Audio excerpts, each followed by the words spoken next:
let's talk about the Gold Cup. My favourite race of the Cheltenham Festival by far, every year. The highlight of the Friday, day 4, the final day of the festival, and this year's race is as intriguing as ever.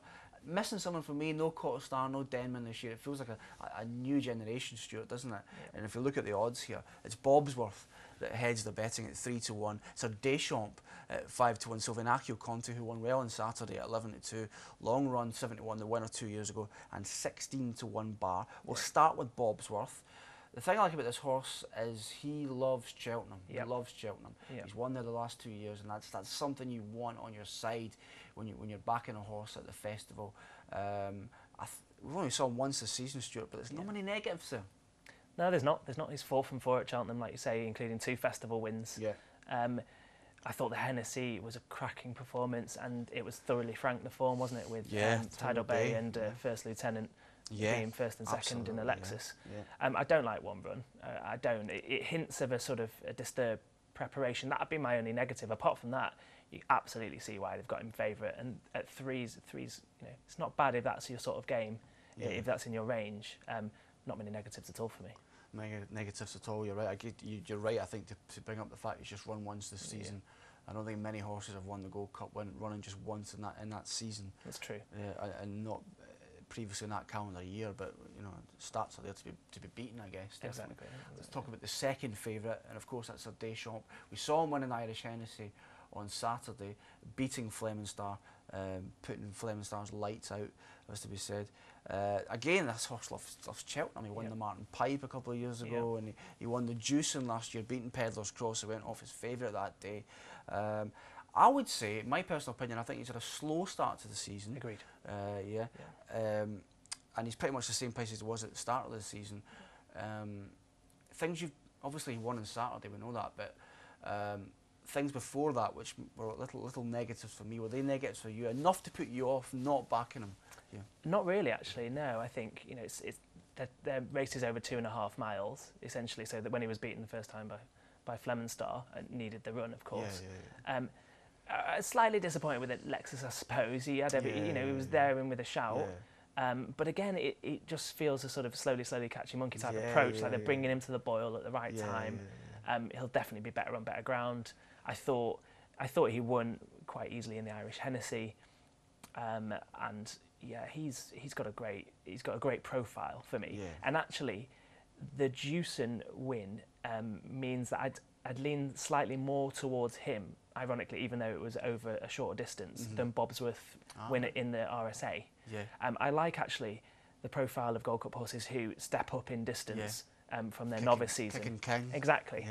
Placed in the Arc or win it. Exactly. These types of horses.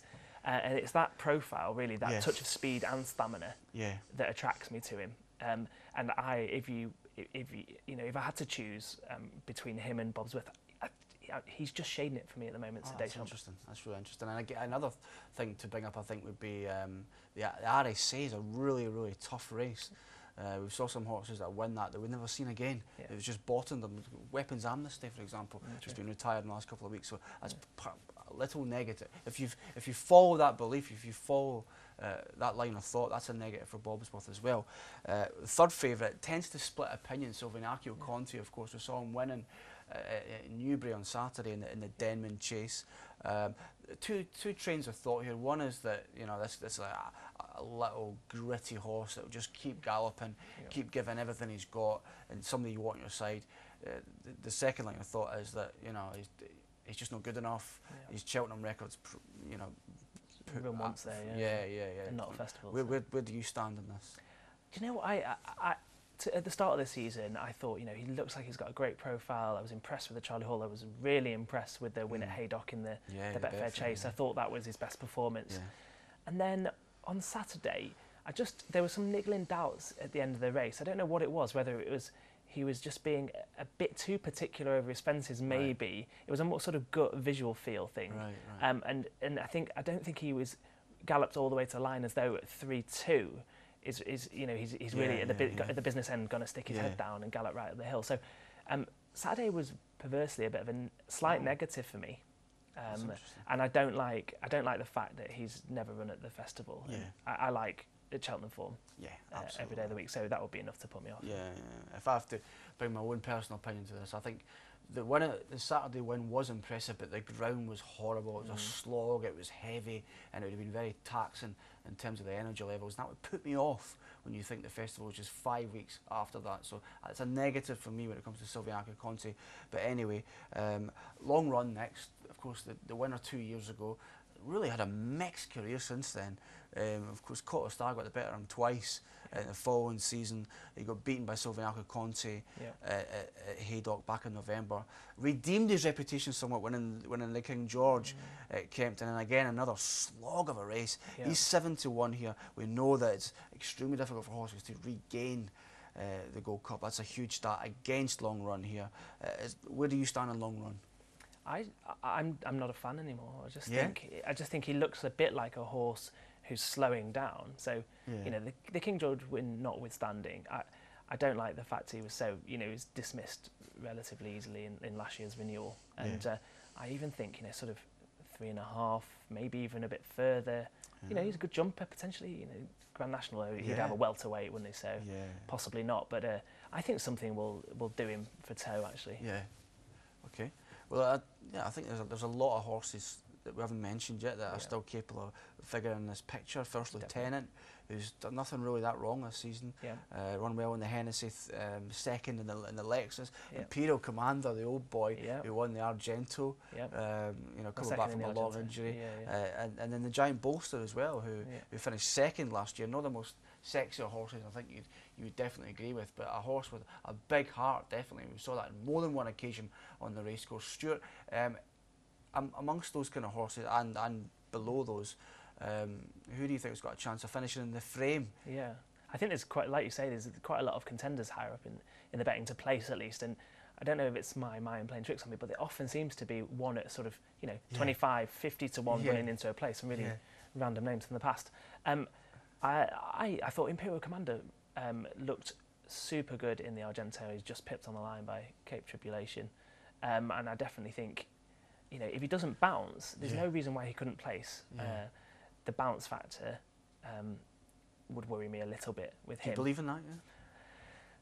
Not statistically, but you know, like there does seem to be this bounce factor when a horse has been off for a while, then run well, and then, you know, the next performance often seems to be a bit worse than that. Also, just his general overall profile. I can't really be having a horse coming back. 12 as well. Exactly. You know, it's second. We like second season chases normally for the Gold Cup, so it could easily run into a place. I don't know where Katenko's going actually. The Venetia Williams horse. I think it is going for the Gold Cup. I was really impressed with the Murphy Group handicap win off. I can't remember what mark it was. I think it was sort of 147, something like that. After improved quite a lot, but great jumper, progressive.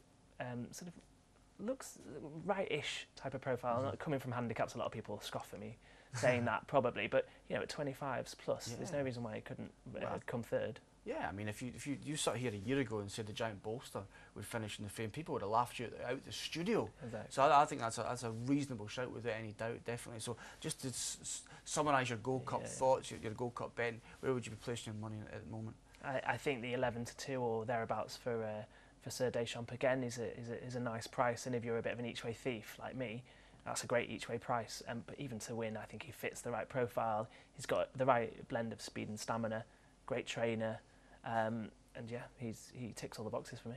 Wow, so it's Deschamps for Stuart. He's not having bobs off the top. He's going for Sir Deschamps to win the Gold Cup.